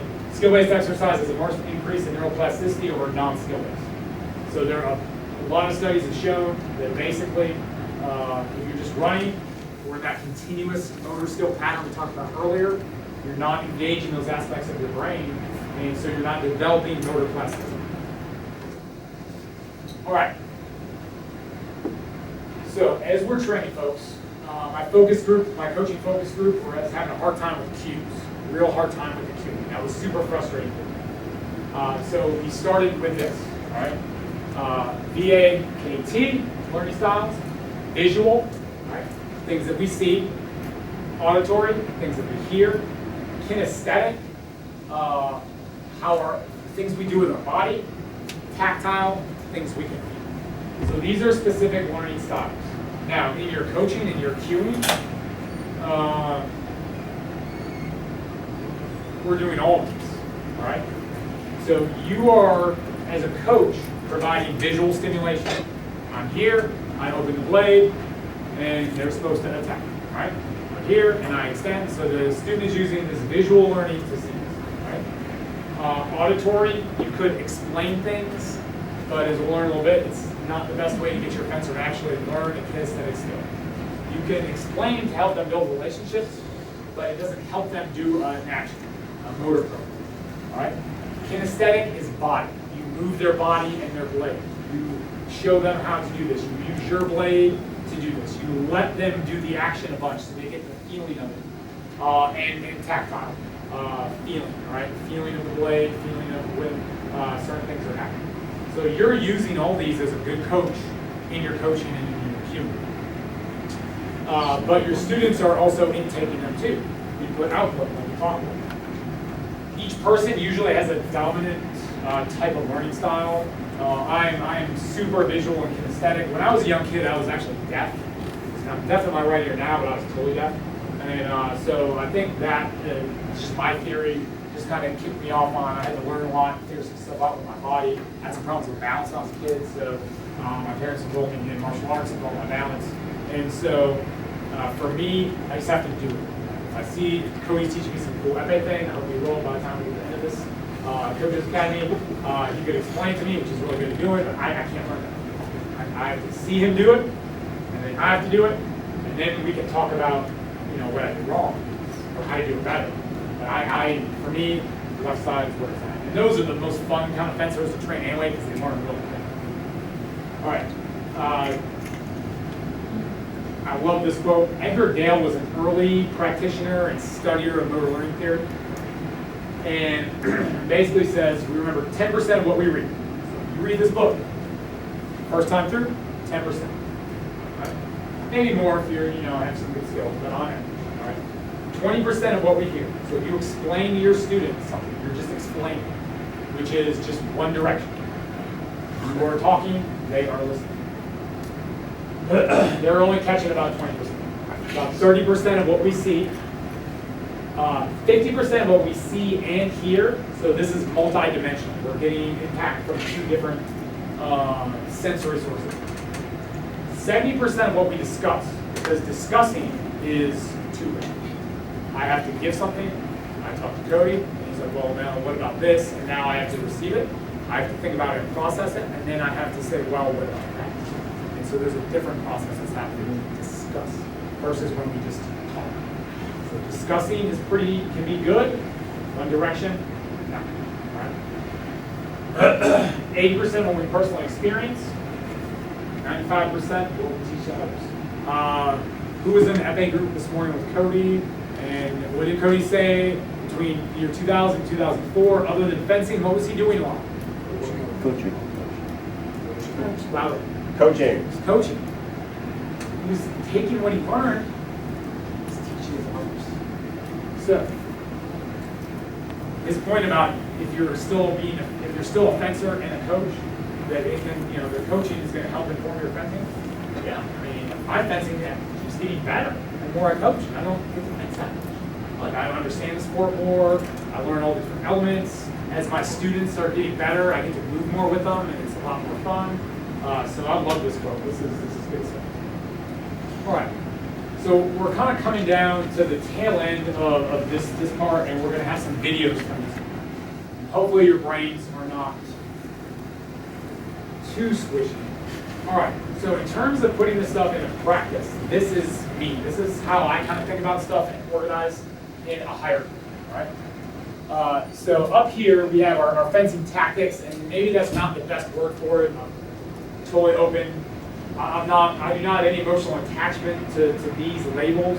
But if we go from taking a student who's never done something before fencing, and now we want them to do something pretty complex, like an advanced lunge with feint disengage, those are a lot of steps we've got to take to get to that work. And how do we do them? They can't go from doing nothing and doing that correctly in a competitive battle. They can't, right? So at the top I have what you want your fencer to do. These are complex motor, cognitive, serial skills. Advanced lunge, feint disengage. Okay? And then if we go level beneath that, we have the serial skill involvement. All right? Well, a feint is a skill, the disengage, the lunge to deliver the hit. So all those things happen in the correct order. Just remember, we said our skills are happening. And then within those we jump from the action, which is a few skills, to what I call is like techniques, like just the extension, to all the little parts of that, right? And when we break the parts of that down, we can move to what are components, which are kind of a mix of discrete and motor skills, right? In terms of just gross motor to fine motor skills, to how we move and how we adjust to those sorts of things. And then we break it down a bit farther, and now we have like developmental and preparatory. So it's like we talked about the other day. You're having a hard time with the students keeping the knee over the feet. Well, you can teach them the proper on guard all day long, but if they don't have the flexibility of their hips or the strength of their legs or their core, can they stand in the on guard? No. So you have to move down. So we're teaching on guard, and we're trying to get this technique correctly. We figure out the components. My feet stand this way, I bend my knees this way, knees pushed out this way. But now, if they're having a hard time doing it, you have to give them some skills to do it. Because people are going to learn skills by achieving success at performing the motion over and over and over. So they're going to achieve success when they perform the action over and over. So when you have your student just come on guard and stand there, but they don't move for 10 minutes because you're explaining things, how many times have I achieved this position? How many repetitions? One. Who can be perfect at something new at one time? I can't. I mean, a lot of times. I'm good at messing up. I learn a lot from it. So you have to achieve this over and over again. And you have to achieve it correctly. That's the whole purpose of giving the lessons, is that you're giving them in the beginning situations to build these different skills, and then you start teaching them how to apply them. And as a coach, you know here what a proper advanced lunge with a feint disengage looks like. All right, we're showing you this, but from here through here, this is your coaching. You have to figure out how to do this. How are you going to train these athletes? How the adults work versus the kids, right? Okay, so let's do some videos. Now, my objective with the videos were to bring you guys into my fencing club, right? So these are not like professionally produced. I hire Steve Spielberg to help me out so I can show off for you guys. This is literally during lunch break at a camp. This is Chris. He's one of my adult beginners. He's been fencing for about 6 months. He's around in his mid-30s. He did fencing in like a short-term class in college. I always had enjoyment for it. He is an archaeologist and has his own consulting firm. And so He decided he just wanted to do something physical, learn how to fence. Now, I have to disclose two things. One, all my athletes sign a media release for stuff that we do. And I also had verbal permission from them to film, and I told them I'd be sharing it. Second thing I want to disclose, so that Eve does not yell at me, is the projector is distorting the distance. So it looks like we're really close, but we're not. So if you're not sure about my coaching methods and you need to come peek at the screen, because there's times when it's going to look like we're this close, but it's that. It's not this. All right. So as I said, I brought a lot of material for videos, but we're just going to go through what's pertinent. And then this is a good time. If you guys have questions, just bang away, and we'll do a question and answer at the end. All right. So this is Chris, and Chris has been working on doing an advanced line. Now, I will also tell you that when he first started with me, he had no flexibility of the hips and no leg strength at all. The dude just sat behind a desk and was not. He was, he's just working hard in his career, but he didn't have much flexibility. And so we've been working on elements of lunge, elements of, all these different things. And so my objective for this lesson was to get him to do an advanced lunge, like a correct advanced lunge. We've been working for 6 weeks on this, and like many adults, stiff. You just have to correct kinesthetic learning. And where to go.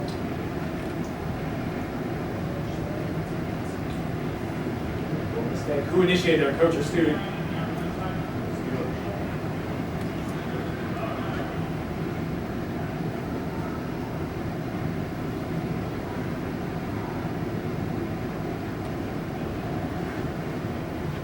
All of these, corrections, work on that knee, I told you the flexibility, using his body. This is to build this relaxation and this plasticity.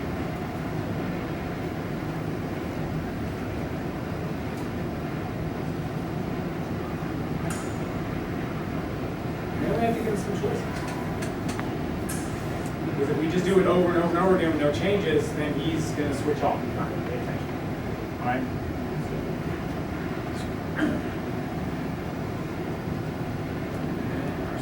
Chris video.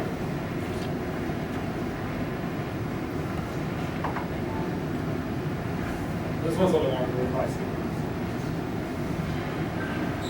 What's the time frame? The same lesson or? What's that? No, it's the same lesson. I just broke it into clips so we can work on it.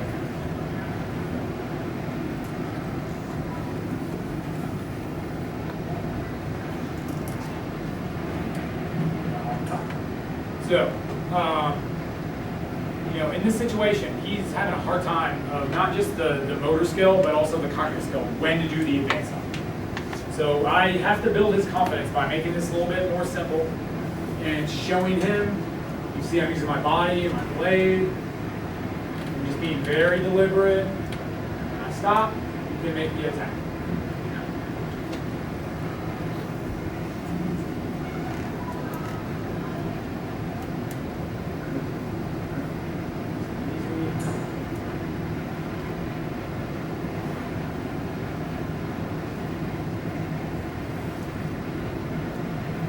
That was a lot better. So as we're watching him improve, his confidence is building, he's understanding what he's supposed to do. See him shaking his legs out. Let's jump ahead a little bit.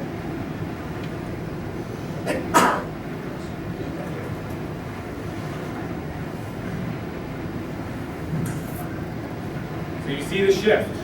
In the beginning I had to go very slow and show him when he's supposed to start. Now he's supposed to start. He's supposed to figure out when he's supposed to make the advance.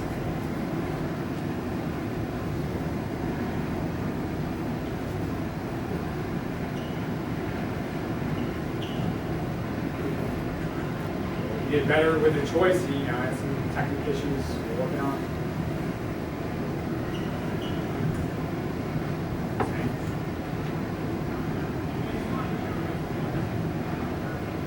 When you're teaching, you have to also impart the feeling of each action. I'm a very feelings-based coach. Very specific things I'm looking for. And so you see, I worked him pretty hard. He's having a little bit of a hard time in the lesson.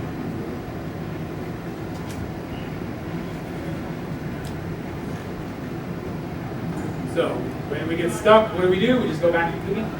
Just work on that motor skill. We keep demonstrating so we can see what the correct execution is.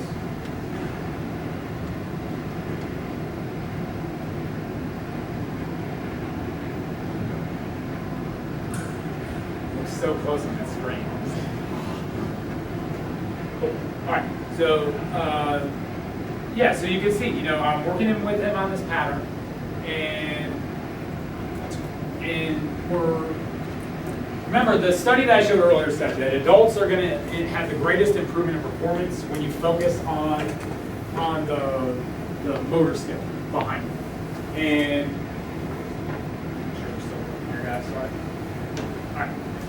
When you focus on the motor component. So, in that training lesson, I took the stuff that I talked about and I put it into practice with him in terms of being able to do the advanced lunge. From very simple conditions, I'm not moving. He has to start and he has to see where to go. To me moving and then showing him when the distance is right. To him having to choose when to go. To then me giving him a little bit more difficult conditions and using my blade and my body to test him to make him move. All right. So when we're learning skills, and this is something I'm sure you guys have talked about or had some experience with this week, of how to break things down and to learn it. Because fencing, a lot of complex motor skills. And so breaking stuff into chunks or breaking down actions is a really important part of coaching. So, fractionalization. What that means is you just take one part fragment, one part of an action, and just practice it. Just practice. So in the advanced lunge, with the feint disengage example, you just practice the feint. Just practice. That would be an example of fractionalization. Segmentation is different. It's taking elements of the action and practicing each element in order, and then starting to put them together at the end. So that's pretty common coaching methodology. If you want to build up your fencers, whether it's your youth or your adults, how you parse this stuff out is really important. And the speed at which they're going to be able to learn is also really important. So in the segmentation, you're taking this action, the advance, the feint, and disengage, and you're just practicing each part. And then once they show competency with that, and then you put it together, and then you test how they do. You test their performance. This is like a major coaching art of how to do that correctly. Right? And simplification is the third method, which that is the method I was using in the lesson we just watched with Chris. Because we already worked in prior lessons on all the different segments of the advanced lunge. So I had to try to get him to do this, and breaking it down was not appropriate for the lessons that we've done before. Yeah.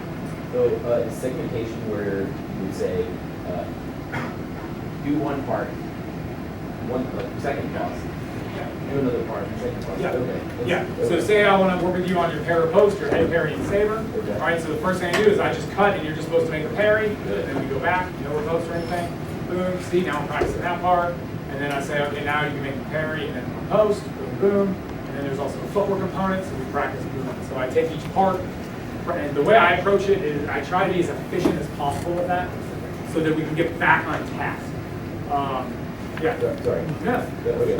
So if it was fractionalization, you would just do the parry. Yeah. Just the parry. Okay. And then you would just go back and try the action and hope it worked out for the You best. think the fractionalization is just a singular part, no? Yeah. So according to Schmidt, it's literally just like one or more parts practiced separately. You could practice the different elements. You could practice the parry, and then you practice sort post, and then you practice, the retreat component. You're taking all those little segments and separating them out. Versus segmentation, where you're taking a string of basically serial skills, and you're practicing each discrete skill within it, and then you're recombining. So kind of like slow motion. Slow motion is an example of simplification, because in simplification, what you're doing is basically simplifying an element of the action. So for the example that we just watched with Chris, in prior lessons we practiced lunges and cuts, and he's not perfect at them, but especially when you're training an adult, if you're just beating them on like only extending and you don't do anything with them that's movement related, they're going to get bored. So you have to move along the material to keep your students engaged also, if your students are moving, they're not getting stronger, and they're not getting better at making decisions. So, we have to stay in motion. Now, simplification, what I did was, again, is that I'm staying still and he makes the advanced line. He knows what he's supposed to do. But to make sure he's paying attention, there's change of line he has to do. So he has to make a decision between a direct or indirect.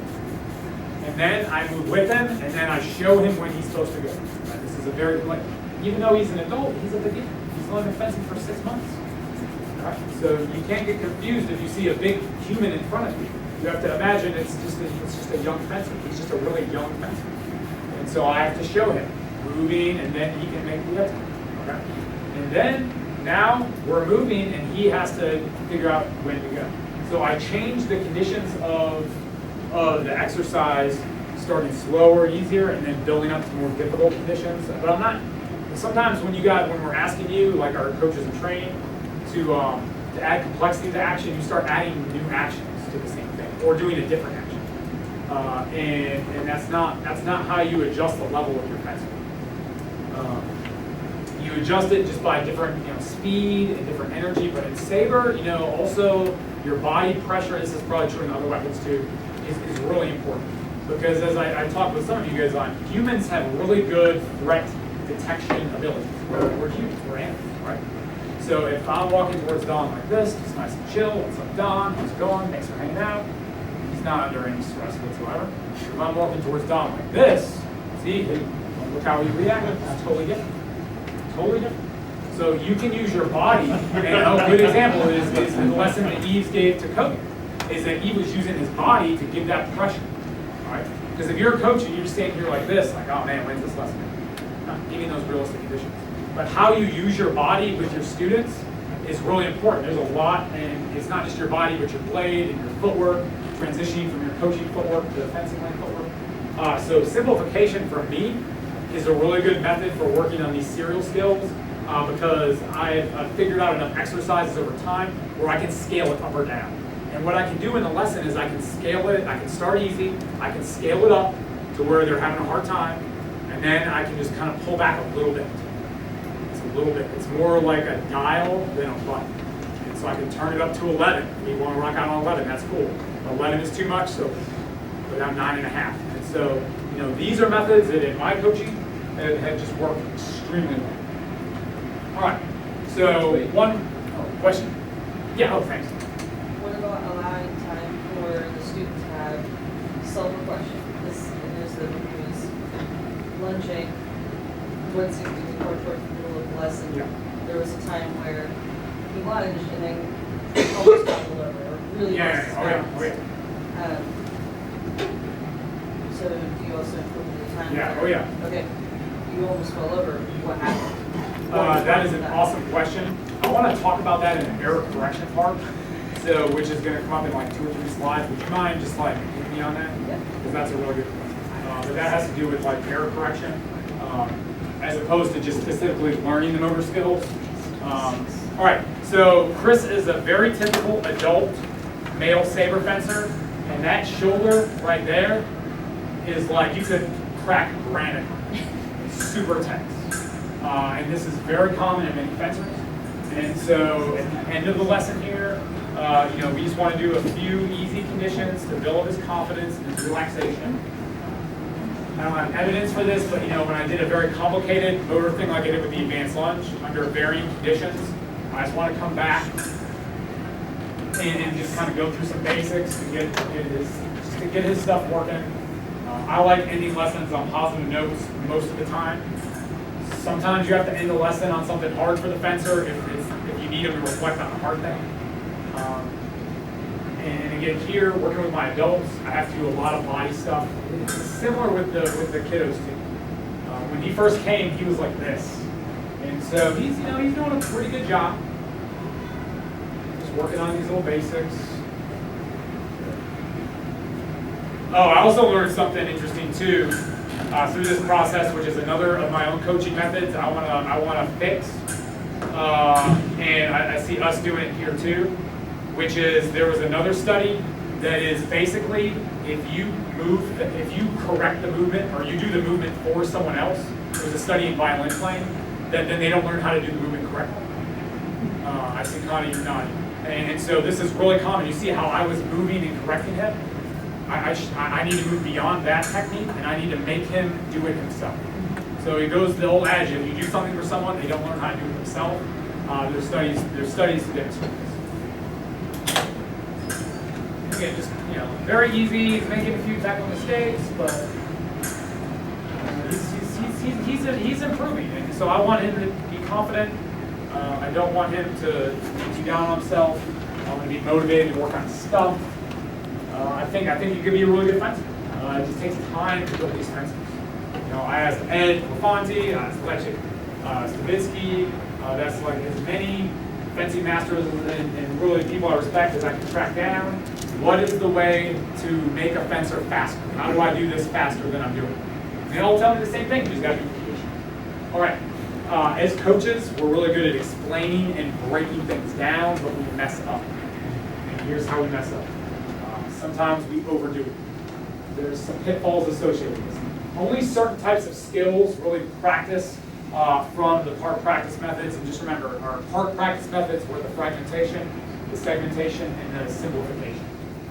All right, so if you're only doing those sorts of skill work alone, isolated, your fencer is only going to progress to a certain point. Those types of things generally work best for what's a long duration serial skill. Which is not as common in fencing because a lot of our stuff are fast and discrete skills. So it's something that when you're training, you have to really pay attention to. And what they discovered is that the determination between whether your part practice is effective or not effective is the component interaction. The component interaction makes a huge difference. How the different pieces fit together. There. All right. So, this was something new to me from the Schmidt book, and it's helping me. So what this talks about is the storage problem. So, no storage device. Our brain is a storage device. Computer is a storage device. Your iPhone is a storage device. We don't have unlimited storage. There's a limitation to how much information we can store. We're measuring reaction stuff in what unit of measurement? Year, or measured in hours, milliseconds. All right, and so as human animals, survival and existing features of motor stuff like basic needs of being able to survive as an organism requires us to do things to protect ourselves and take care of ourselves in very critical. So your brain doesn't make a specific motor program for each specific thing that you do, because there's not room. And even if it had room, your motor cortex of your brain doesn't have unlimited time to sift through this. You don't have minutes or hours. If you're in danger, the grizzly bear comes, you want to get away. All right? So the way that we learn is through what's called a generalized motor program, which is basically a motor program that defines a pattern of movement rather than specifics. And we naturally have built-in flexibilities, which allow us to perform them in different variations. So your advanced lunge attack can be done slow and fast, big step, short step, under different levels of complexity. And your brain is basically functioning this as one main theme. That's what a generalized motor program is. And then it allows for variations. This prevents us from having to have a different motor program for fast, different motor program for slow, different for big, different for small. So we learn things in chunks. This also explains to me something in working with Ed Lafonti, is that there's some things in the training he's very flexible on, very individualized. But then there's some things where he's just like, no, they have to do this way. And these are like basic coordinations. And what I realized after sentence is like, Ed has realized, or he would learn this, that there's certain aspects of fencing training that you have to rely on a generalized motor program. Now, this is extra important when you're working with adults because you don't have unlimited time if you're working with vets. Okay? When you're working with a cadet fencer, Y14, they're getting stronger. If they're 14, you have 4 years of them until they go to college. They're getting stronger. You can, build with them, grow with them. But a vet, their bodies they're already past their peak athletic. We talked about how the body changes. And so to be efficient in your training, you have to really focus on these generalized motor programs. And so when I train adults, like you saw with Chris and you see with Carl in a minute, I really focus on this a lot. Right? There's common sequencing among those actions. They're rhythmically and temporally organized. And this is like how our brain, this comes from, again, the Schmidt book, it's how our brains compartmentalize. So as you guys are reading this or looking through this, think of fencing actions that you're familiar with. And how do they fit together in chunks? Every really successful coach I know has already grouped these things together. I mean, you see coaches grouping, writing things out. Peter is teaching you, and he's teaching you. So the coaches who are successful have already grouped these things. But that's been over a long time of fencing and thinking on this. And so you guys can start that work now actively, right? Understanding these parameter surface features that make it the same. And then you start training for these general motor programs. But when you're practicing them, this is a really important point, that your athletes cannot practice adjustments during transitions if the skills are just isolated. In the lesson that Eve gave to Alex and to Cody, how many times did he stop moving? Only when it was time to ask a question or to choose. Constant movement. So in that lesson, the fencing master is creating a continuous ability for them to practice these adjustments. How do they adjust? How do they adjust? Especially with Cody, because Cody already knows how to do all the fencing moves, but he has to practice how they connect, how they interrelate, how they're going to go together. So the role of the coach is you've got to be pushing for this with your students. And especially with the adults, because the instinct is to just really make things like really simple. But the adults want to move, they want to feel stuff. And again, you have limited time to work with them. They're not in the gym 5 days a week. You're not going to have, you may have them for many years in your club, but you have to approach them in a different way. All right. So raise your hand if you've heard the word error correction this week. Error correction. All right. Use it. I use it. They use it. You guys use it with each other. There is another emerging movement in sports, which is error detection. This is really important if you're building athletes, and if you are if you are motivated to build them up as quickly as possible, which I do. And what you have to do, and I do this with all the fencers, is very early on, you have to teach them how to self-correct. And it's what I said before about if you do something for someone, they don't learn how to do it. So when you're giving them the conditions of a lunge, get them to self-correct as early as possible, because you're teaching a really super important skill. They learn how to take care of themselves. You create feedback opportunities within themselves. They do not constantly need the coach telling them what to do. In terms of errors, do not stigmatize errors, because the more you want something to show up, the more you talk about it. Okay? So don't stigmatize your students. Point things out, help them correct them, help them detect and correct on their own, build awareness, normalize the learning process. This is very common in fencers who have a long competitive history of some of my adults who have some error, like the guys from Dry Saber, are cutting from the arm, and so they're always paranoid. All right. We're running a little bit over on time. You guys are doing awesome. But I do want time for questions. So this is something that I took from the other part, and I'm combining here, which is a feedback process, right? Most coaches talk way too much when they're coaching. You talk too much. The way that you give feedback, here's how I approach this. First thing is be silent, because we want to fix things immediately with the fencer. Oh, they messed up here, let me show you. Just give it a second. Just give it a second. Did the athlete realize? What was the error of the mistake? Did they make a motor error? All right, did they make a cognitive error, like they picked the wrong action? Or did they just go brain dead for a minute and they just did something else and like, oh no, I'm good, I got this. If your fencer is just like, oh no, I got this, don't stop the lesson. Why lose momentum? Get them back working. They know what happened, everyone knows what happened, we're fine. Right? We don't have to talk about it, we're fine. All right? Kinesthetic feedback with their body, all right? Visual feedback. Use your blade, show. You saw me giving Chris a lot of visual feedback with the advanced lunges. And then auditory is last on my list. Then you can tell them. Most of us go to that first, and especially when we're learning coaching, and we got to flip. A couple final points, then we'll look at some Carl stuff, and then we'll go. Elaboration hypothesis. Super cool. Also explains why there's a random component of the option lesson on all of your on the Prego and the Master exam, because the random practice during training is what causes them to discover the connections in between. So it's not just that you're giving 3 different things in isolation. You know, they're supposed to be an attackable theme, but now you're moving an offender to see what they're supposed to do. And they don't learn these connections if you just do block. First action, second action, third action, good. You can teach that way. Block is super beneficial for teaching actions in the initial learning stage, but not when you're wanting them to be able to execute and make cognitive and motor decisions.